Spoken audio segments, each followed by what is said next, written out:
Your time now 5:07, and Alex, really cold start to the morning. Oh, yeah. Like you were saying, I was just sitting in the car waiting for it to defrost because that frost over the top of the car. Right. Yeah, I walked out and I saw it on top of my car, but I didn't really notice the windshield, and then I backed out. I was like, wait. I can't see. I gotta sit there for a second. Yeah, so I had to turn on the defroster. So yes, allow a few extra minutes this morning. It took me about 5 minutes before I could go anywhere because the frost was just heavy enough, and that was at 3 something in the morning. So you add another hour or two on top of that, and the frost is going to be just that much thicker. Here's a live look over downtown. We've got temperatures in the 20s right now. 28, the current number here in Macon.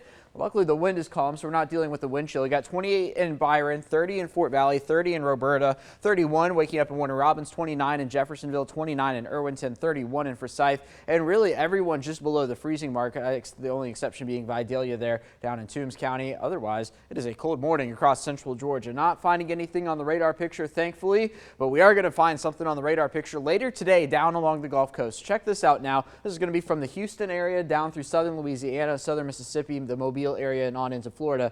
It's a level 3 severe weather day down there. This is the beginnings of the system that's going to work its way towards central Georgia over the next 24 hours or so and bring us a risk of storms by the time we get to tomorrow morning. So for this morning, though, we're going to be warming steadily close to 50 here by the noon hour. Later on this afternoon, getting into the mid to upper 50s across central Georgia.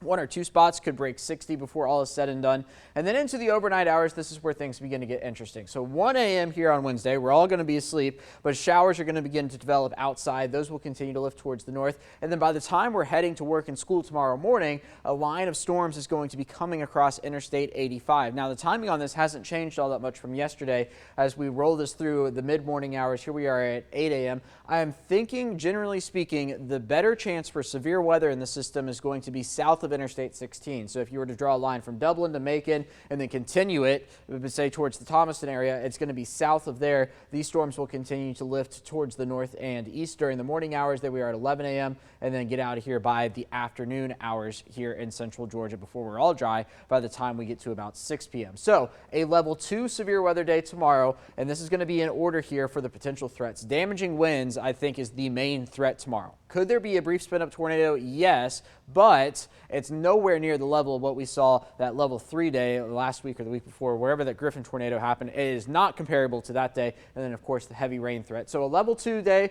tomorrow here in central Georgia. We'll be tracking it for you here on 13 WMAZ Morning. Now, regardless of severe storms, it is going to be very windy tomorrow. Gusts 30 to 40 miles an hour outside of the storms. A wind advisory in effect for all of central Georgia because of that from midnight tonight until midnight on Thursday. Roll this into the latter part of the week and into the weekend. Smooth sailing Thursday, Friday, on into Saturday. It's not until Sunday evening where we get our next weather maker in here and some rainfall across central Georgia. Today, 58. It's going to be a cold start, but enjoy the sunshine, and specifically tonight, enjoy the sunset. 6 p.m. is the first since November 5th, 2022. Here comes the 7-day forecast. 67 tomorrow with a 100% chance of showers and storms. The sun coming out later in the day. Cooler to round out the week before a 60% chance of rain returns late on Sunday.